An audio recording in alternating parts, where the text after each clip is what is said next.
Welcome back to the only WordPress tutorial you will ever need. This is Michael Joshua from EasyAskMarketing.com, and we're now going to take a look at Module 7.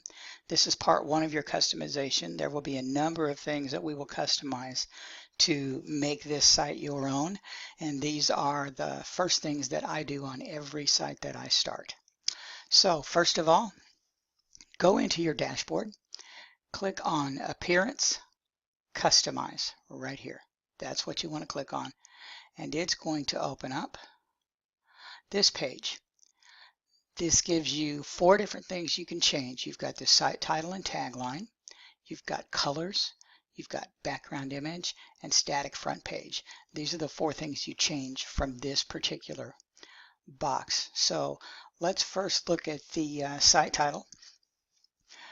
What I have put in mine is Build My WordPress Site, which is the site title. The tagline, a hands-on tutorial.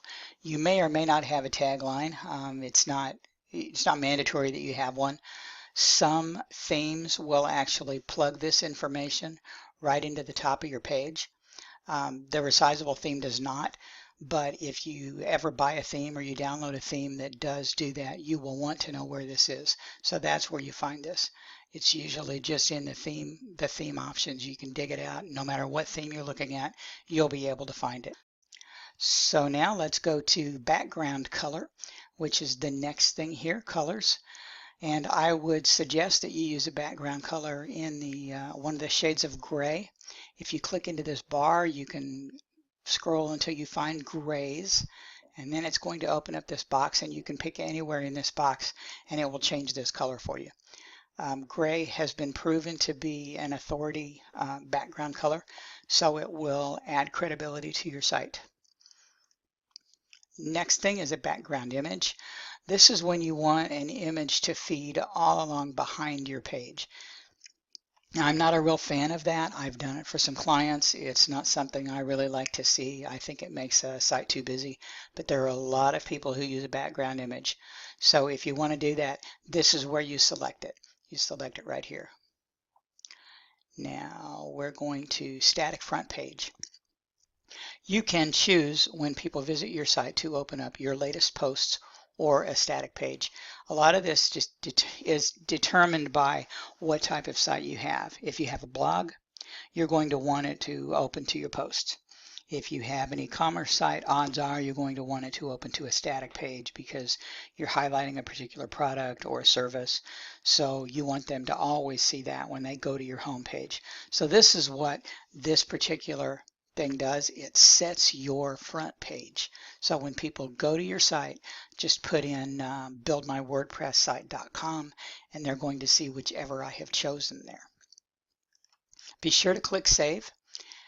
And then anytime you are finished with anything in here, all you have to do to return to the dashboard is click the X here. Be sure you've always clicked Save.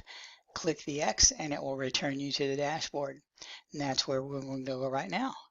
So now click on Appearance Resizable Theme Options. This is a different thing in your dashboard. We haven't looked at it yet, and this is what you're going to see. So there are a lot of things you can change here, as you can see, and I won't be using all of these or addressing all of these in the tutorial, but we will cover the things that are most critical for you. So the first thing we're going to do is look at the theme style sheet. As you can see, it's the default, and if you recall, or if you have your site open on another page, if you look on it, you can see the green bar across. That's actually the default color. What we're going to do is change it to blue. Just click the drop down, select blue. Cascading Style Sheet is what that stands for. Select blue and it's going to change the color of your site. Down at the very bottom of the page is the Save button. Be sure you click the Save button. And then let's go look at our site. Here is mine. Now, I did tell you I was going to tell you one thing that showed up when you put in your site title, and that is once you, I didn't get it all in this screen because it would have made the screen, the image kind of small, but if you look at yours up in this black bar over on the left, it's going to say your website name. It's going to say exactly what you put in there. So if you want to use that, that's fine. It will also show up in the in a search engine.